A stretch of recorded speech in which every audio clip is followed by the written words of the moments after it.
은혜로운 찬양에 감사를 드립니다. 다 같이 말씀의 제목을 한번 따라해 주시길 바랍니다. 하인들의 질문. 하인들의 질문. 성도들 중에 교회에 대한 잘못된 이미지를 가지고 있는 사람들이 종종 보입니다. 첫째로 교회를 가스스테이션, 주유소로 생각하는 겁니다. 차에 기름이 떨어질 때마다 주유소에 가서 기름을 넣듯이 은혜가 떨어지고 힘이 떨어질 때마다 교회에 와서 영적인 충전을 하기 때문에 이렇게 생각하는 것 같습니다. 둘째로 교회를 극장이라고 생각하는 것입니다. 머리까지 기댈 수 있는 극장의 편안한 의자에 앉아서 휴식을 누리면서 내가 좋아하는 영화를 감상하듯이 교회에 나와서 편안한 분위기 속에서 내가 들을 수 있는 설교 말씀을 듣기 때문입니다. 제가 한 번은 어떤 미국 교회에 방문을 했는데 그 교회 부목사님께서 저에게 그러더라고요. 강단에 저보고 한번 서보라고. 그래서 그 교회 강단에 한번 서봤어요. 그런데 그때 부목사님이 저한테 하는 얘기가 여기가 목회자의 무덤입니다 그래요. 왜냐하면 그 교회 의자가 굉장히 편안해요. 머리까지 기댈 수 있고 뒤에까지 이렇게 젖혀집니다. 그러니 목사님이 설교할 때 편안하게 듣다가 주무시는 것 같아요. 그러니까 여기가 설교자의 무덤이라고 그렇게 말씀했던 것이 기억에 납니다. 셋째로 교회를 병원, 약국이라고 생각하는 것입니다. 말씀으로 몸의 질병과 마음의 질병을 치료받을 수 있기 때문입니다. 그리고 마지막 네 번째로 교회를 백화점이나 만물상으로 생각하는 것입니다. 백화점에 가면은요 물건도 구입하지만 거기에 플레이스테이션, 그러니까 놀을 수 있는 공간도 있고 거기서 영화도 볼 수 있고 올인원 모든 서비스를 한 곳에서 받을 수 있기 때문입니다. 그렇듯이 교회에서 다양한 사회 정보도 얻고 튼튼한 인맥도 만들고 좋은 말씀도 듣고 맛있는 점심도 먹으니까요. 이민교회 같은 경우에는 다 점심을 먹여서 보내니까 그래서 모든 것을 해결할 수 있는 장소로서 교회를 생각하는 것입니다. 이러한 인식은 성공과 성장을 추구하는 서비스 기업처럼 교회를 잘못 인식하는 것에서 출발합니다. 그런데 우리는 이런 교회의 모습을 우리들도 은근히 기대하고 있어요. 교회가 깨끗하고 범죄가 없는 안전한 환경 속에 위치하고 있기를 바랍니다. 교회가 범죄자들이 득실거리는 그런 거리에 교회가 있는 걸 우리는 원치 않아요. 정말로 사거리 네거리의 깨끗한 거리에 주차장이 넓고 그리고 교회에 들어서면은 그 주변 환경이 깨끗한 곳에 교회가 있기를 원합니다. 그리고 교회에 들어서면은 편안한 찬송 소리가 흘러나오고 그에 걸맞는 교양 있는 사람들과 사랑의 대화를 주고받고 목사님의 설교는 나의 생활을 깊숙이 터치하지 않는 상황 속에서 어떤 감동을 줘야 되고 너무 목사님 설교가 나를 괴롭히면 안 돼. 그러나 어느 정도 감동만 있으면 되는 거예요. 그리고 교회 학교 아이들은 인성교육과 지성교육을 잘 배웠으면 좋은 것 같아요. 예배 후에는 사회의 저명한 인사들과 교회에서 인사를 나누고 인맥을 쌓으면서 맛있는 음식을 먹을 수 있는 그런 교회를 누구나 다 기대하고 있습니다. 그런 좋은 교회. 하지만 이런 교회는 주님께서 원하시는 교회의 본질은 아닙니다. 그런 교회만이라면 그건 교회의 본질이 아니라는 겁니다. 왜 우리는 이런 교회를 원하고 있을까요? 편리함을 추구하는 현대인의 의식 구조 때문에 당연히 교회도 그렇게 편리했으면 좋겠다라는 생각 때문이기도 합니다. 그런데 또 다른 이유는 우리가 교회에서 너무나도 끔찍한 일들을 많이 경험했기 때문이에요. 갈등을 너무 많이 겪었기 때문입니다. 교회가 싸우는 것들을 너무 많이 봐왔기 때문입니다. 세상보다 더한 모습을 경험한 사람들의 문제가 교회에 있다라는 거예요. 교회에서 편안하게 신앙생활하기 원해서 갔는데 교회에도 문제가 많은 거예요. 편안하지가 않아요. 싸움이 있어요. 갈등이 있어요. 어떤 집사님이 아침에 거실에서 아이들끼리 노는 모습을 편안하게 보고 주방에 가서 뒷정리를 하고 있는데 갑자기 딸이 싸우는 목소리가, 커지는 목소리가 거실에서 들리길래 빨리 황급히 거실로 달려가서 왜 그러니? 라고 물어봤대요. 그랬더니 그 어린아이 딸이 이렇게 얘기했답니다. 교회 놀이 하는 거야. 교회에 오면 세상의 모든 근심과 걱정을 떨쳐버리고 하나님의 말씀과 성도들의 사랑과 섬김을 통해서 위로를 받아야 하는데 시끄럽고 싸우는 갈등이 있는 곳이 되다 보니까 이런 교회를 피하고 싶은 우리들의 심정은 당연한 것이라고 생각합니다. 문제가 많은 교회와 그 속에서 갈등을 일으키는 성도들을 어떻게 하면 좋을까에 대해서 저는 오늘 본문을 가지고 알곡과 가라지의 비유를 가지고 설교한 적이 있습니다. 그리고 그 설교의 결론은 교회 안에 알곡과 가라지를 추수 때까지 수동적으로 기다려야 한다라고 저는 결론을 지었습니다. 그 이유는 가라지를 뽑다가 알곡이 다칠 수 있기 때문이고, 가라지와 알곡은 비슷하기 때문에 우리가 구별하기 어려우니까 추수 때까지 기다렸다가 열매가 있는지 없는지를 보고 판명하면 되는 것이고, 또한 알곡과 가라지의 판단은 오직 주님만 하실 수 있기 때문이라고 저는 설교를 했었습니다. 그런데 이러한 해석과 설교는 오해를 불러일으킬 수 있습니다. 마지막 추수 때는 하나님께서 우리를 심판하실 때입니다. 그러니까 그때까지 교회에 가라지가 있어도 가만히 내버려 두라라는 것은 교회의 불의한 자와 악을 그냥 인정해 줘도 된다란 말처럼 들린단 말입니다. 그러니까 악이 계속해서 교회에 있는 동안 가라지를 제거할 수 없으니까 교회는 세상 사람들이 볼 적에 악이 제거할 수 없는, 자정할 수 있는 능력조차 없는 교회, 이렇게 생각할 수 있단 말입니다. 그냥 하나님께서 심판하실 때까지 내버려 둔다면 교회는 자정 능력이 없는 것처럼 세상에 비춰질 수 있단 말입니다.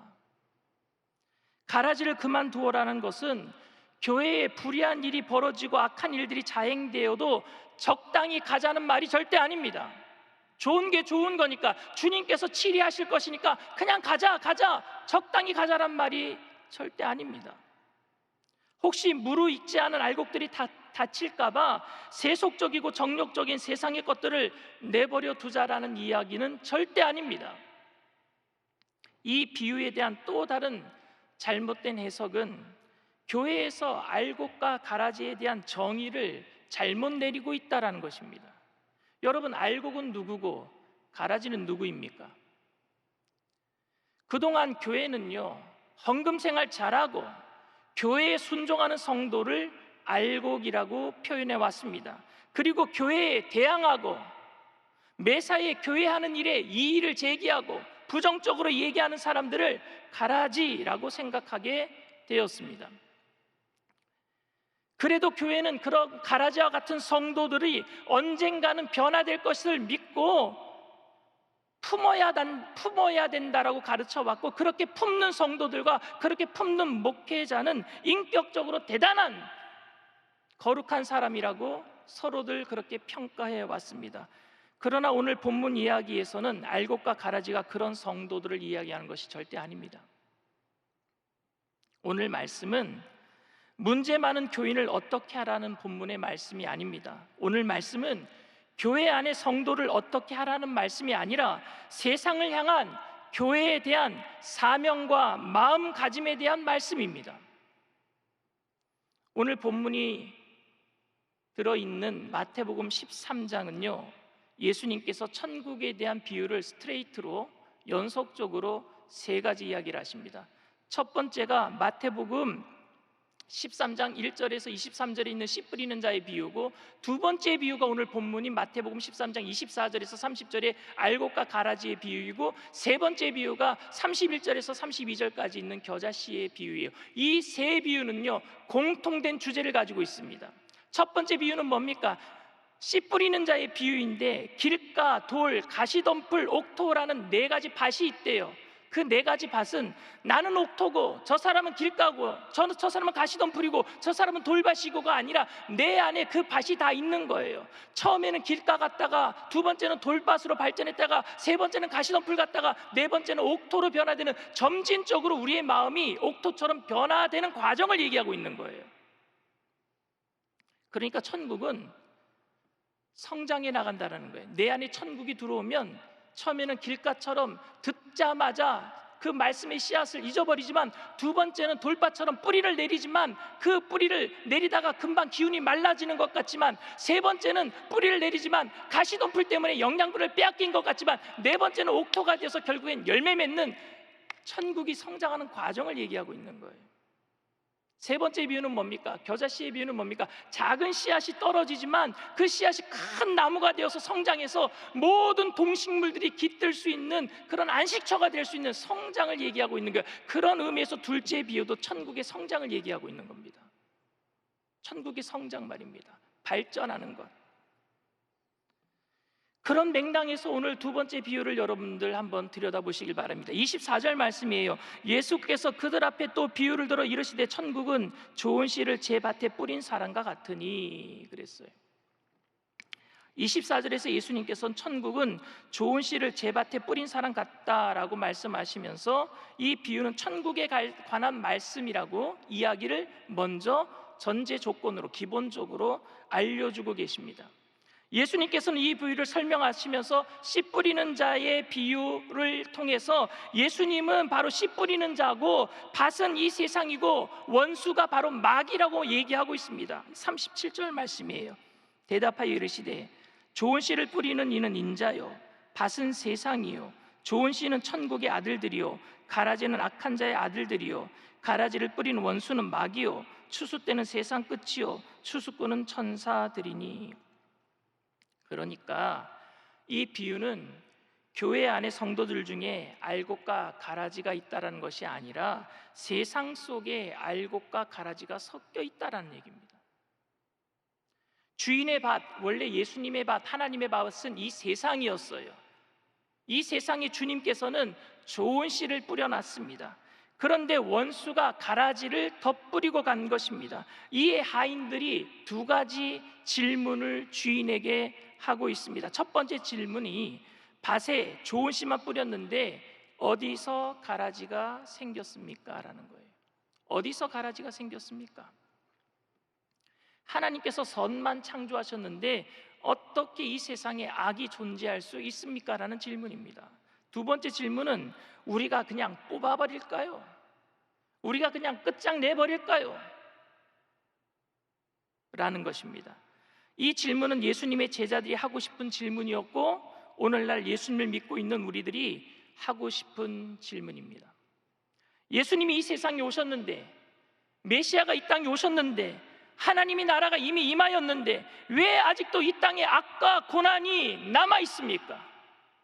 왜 아직도 이 땅에 질병과 아픔이 있습니까? 왜 아직도 이 땅에 코로나19와 같은 아픔이 존재합니까? 왜 아직도 이 땅에 문제투성이입니까? 왜 아직도 이 땅에 아프가니스탄에 그런 고통이 있습니까? 내가 예수를 믿는데, 예수를 믿으면 만사형통 하나님의 복이 임해야 되는데 왜 내 일은 점점 더 꼬이고 꼬여갑니까? 여러분, 이런 질문 하고 싶지 않으세요? 예수님께. 그런데 이 질문에 예수님의 답변은 악한 자들이 가라지를 심었구나입니다. 악한 자들이 가라지를 심었구나. 예수님이 이 땅에 오셨는데, 예수님께서 십자가의 승리를 이루시고 부활하셨는데 여전히 악한 세력이 이 땅에 남아있다라는 것입니다. 여러분들이 잘못해서가 아니라, 여러분들의 믿음이 부족해서가 아니라 악한 자들이, 악한 원수 마귀 사탄이 가라지를 가져다 놓았다라고 예수님이 말씀하고 계십니다. 하인들은 주인의 대답에 어떻게 할까요? 뽑아버릴까요? 라고 묻습니다. 이 두 번째 질문은 바로 이런 뜻입니다. 이 세상을 끝장내버릴까요? 우리는 이미 예수님을 믿는 알곡이 되었으니까 이 세상을 떠나서, 악을 떠나서 우리들끼리 산속에 가서 수도원 짓고 살까요? 우리의 신앙을 지킬까요? 성경을 왜곡하고 하나님의 법을 떠나서 동성애법을 합법화시키고 있는 이 세상에 우리의 신앙을 지키기 위해 그들과 인연을 끊어버릴까요? 우리는 세상과 동떨어져 있을 테니까 주님 이 세상을 끝장내버리세요. 소돔과 고모라 멸망시킨 것처럼. 이런 얘기입니다. 그런데 예수님은 아니다, 알곡이 다칠 수 있으니까 참고 기다려라 라고 말씀하고 계십니다. 이 비유는요, 이미 임하였으나 아직 완성되지 않은 하나님의 나라에 대한 비유입니다. Already in, but not yet. 알곡이 다치지 않도록 가라지를 그대로 내버려 두라라는 말씀의 요지는 교회 안에 악을 그대로 내버려 두라는 이야기가 아니라, 아직도 이 세상에는 알곡이 많이 남아 있으니까 가라지가 많다고 낙심하지 말고 남아있는 알곡을 위해서 인내하고 선한 일들을 계속해 나가라는 의미인 줄 믿습니다. 그래서 그 알곡들이 추수될 수 있도록 포기하지 말라라는 의미예요. 이 세상에 아직도 알곡이 많이 남아있단 말입니다. 그러니까 판단하지 말고 계속해서 사랑으로 선행을 이루어 나가라는 말이에요. 아직도 심판의 때가 이르지 않았으니까 주님의 재림의 때까지 이 세상을 포기하지 말고 세상에 남아있는 알곡들을 위해서 우리는 주님께서 부탁하신 지상명령, 땅끝까지 이르러 복음의 증인이 되어야 될 줄 믿습니다. 알곡들을 위해서, 이 땅에 남아있는 알곡들을 위해서. 우리 기독교인들은 동성애자들을 구원받지 못한 가라지라고 생각할 수 있습니다. 탈레반과 같은 ISIS와 같은 그런 무지막지한 사람들을 우리는 가라지라고 생각할 수 있습니다. 그리고 그런 동성애자들이 인권을 가지고 평등하게 살아가도록 법을 만드는 사람을 하나님께 대항하는 마귀의 하수인이라고 여깁니다. 그래서 그들과 말 섞는 것조차도 꺼리고 소돔과 고모라가 동성애의 죄악으로 멸망받았듯이 하나님께서 그들을 심판하기를 우리는 기대합니다. 바로 이것이 가라지를 뽑아버릴까요? 라고 물었던 하인들의 마음입니다. 그러나 주님께서는 그들 속에도 알곡이 있다라고 말씀하시는 거예요. 동성애자 속에도 알곡이 있다. 동성애 법을 통과시키려고 하는 그런 사람들 속에도 알곡이 있다. ISIS와 같은 그런 탈레반과 같은 무지막지한 사람들 속에도 알곡이 있다라고 지금 말씀하고 계시는 거예요. 그들 뽑다가 알곡도 다친다. 한국의 동성애자로 생활하다가 예수님을 만나서 목사가 되신 이호나 목사님이 계십니다. 그는 오늘도 대부분의 기독교인들이 가라지라고 생각하는 동성애자들이 득실거리는 게이바와 그들의 잠자리를 같이 하고 있는 뒷골목 여인숙으로 주님의 말씀을 가지고 달려가고 계십니다. 왜냐하면 그들 가운데 알곡이 있는 것을 알기 때문에. 왜? 자기가 가라지였거든요. 그런데 알곡이 되었거든요. 바로 이현호 목사님이 가라지 속에 가려진 알곡이었습니다. 얼마 전 세상을 떠난 우리나라 최초 여장 남자였어요. 김유복자. 처음으로 여장을 한 남자예요. 게이예요. 우리나라 1호 게이입니다. 그런데 이호나 목사님의 전도로 이분이 돌아가시기 전에 예수님을 믿고 천국 가셨어요. 오늘 예수님의 비유는 소망이 없어 보이고 악에게 삼킨 것 같은 세상 속에서 예수 그리스도의 소망을 포기하지 말고 살아가라라는 비유에, 천국은 계속해서 성장해 나가니까 포기하지 말아라. 그렇기 때문에 끝까지 우리는 천국의 씨앗, 복음의 씨앗을 뿌려야 될 줄 믿습니다. 때를 얻든지 못 얻든지. 그러나 현대의 성도는 예수님이 말씀하신 사람 낚는 어부가 아니라 어항 관리자가 되고 있는 것 같아요. 그리고 자신의 어항 속에 죽어가고 있는 물고기, 물을 흐리는 나쁜 물고기, 가라지와 같은 물고기를 건져내버리고 남의 어항에 있는 깨끗하고 활발한 물고기가 우리 어항에 들어오기를 원하고 있는 것 같아요. 싱싱한 물고기를 들여오는 거예요. 믿음 좋은 사람, 전도 잘하는 사람, 찬양 잘하는 사람, 세상의 인싸와 같은 사람, 우리 교회에 왔으면 좋겠어요.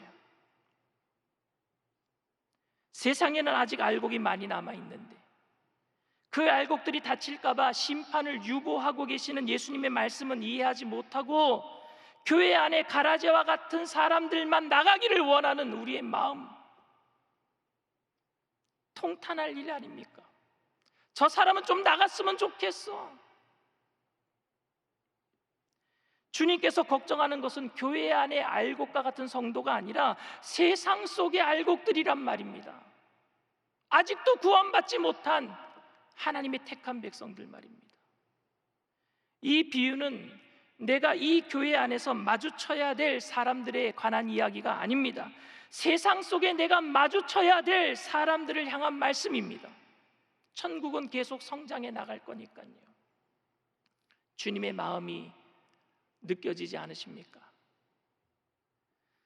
주님께서는 이 세상에서 고난과 문제가 가운데 힘들어하는, 왜 예수님을 믿는데 이런 일들이 우리에게 일어나고 있습니까? 라고 묻고 있는 우리들에게 너희 잘못이 아니다, 원수가 그렇게 하였구나 라고 말씀해 주시면서 우리를 위로하고 계세요. 사실 우리가 잘못해서 일어나는 일들이 많습니다. 그럼에도 불구하고 예수님은 너희 잘못이 아니구나, 마귀들이, 원수들이 가라지를 덧뿌리고 갔기 때문이다, 우리를 위로해 주고 계세요.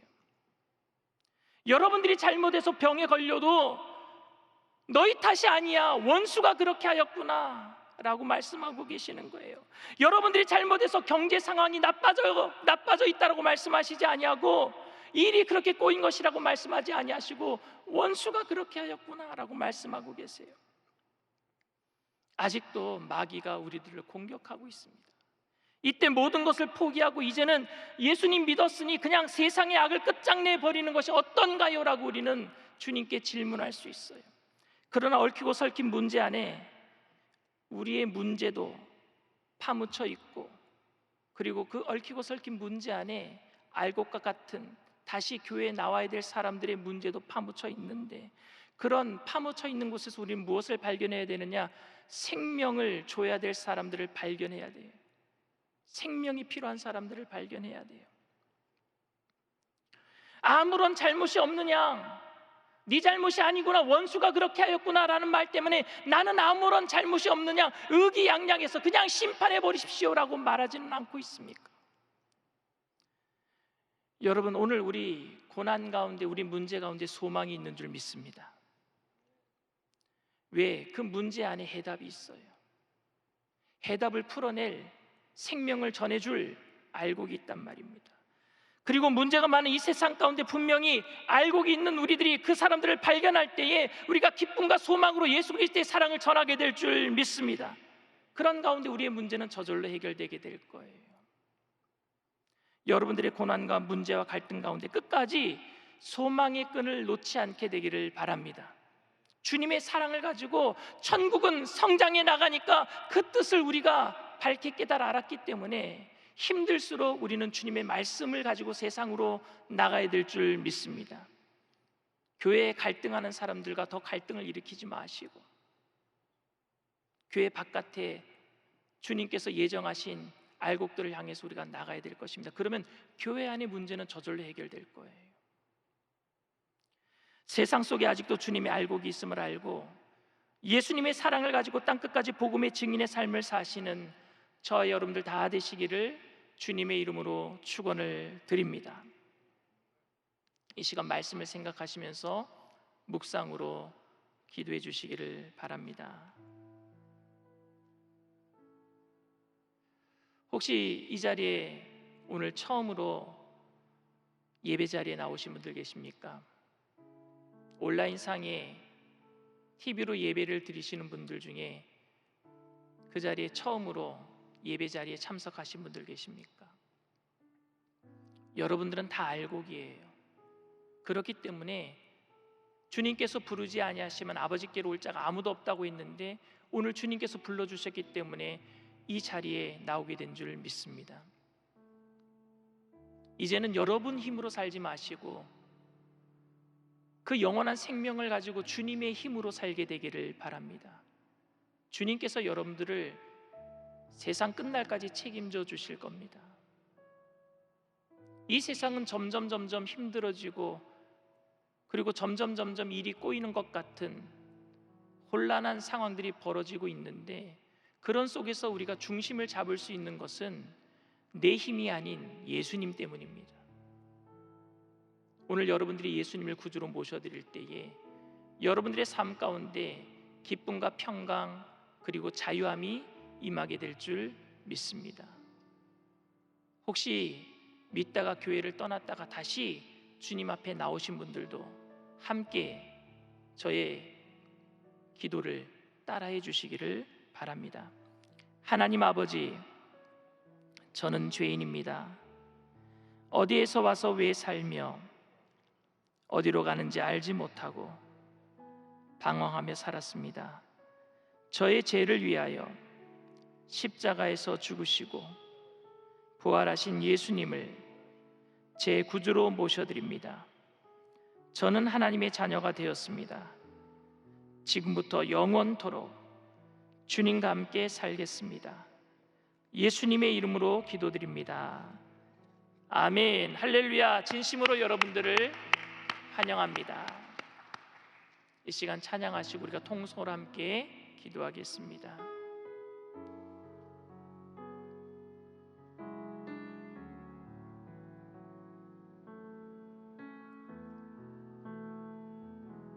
주의 나라가 임할 때 하나님 임재하실 때 예배가 회복되며 기적을 일어나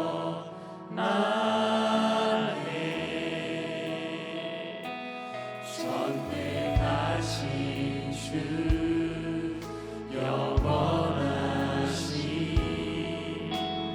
능력의 통치자 자유가 선포되어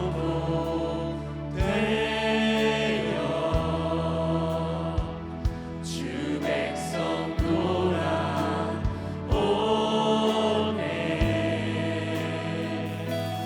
하나님 나라 임하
소돔과 고모라가 왜 멸망받은 줄 아세요?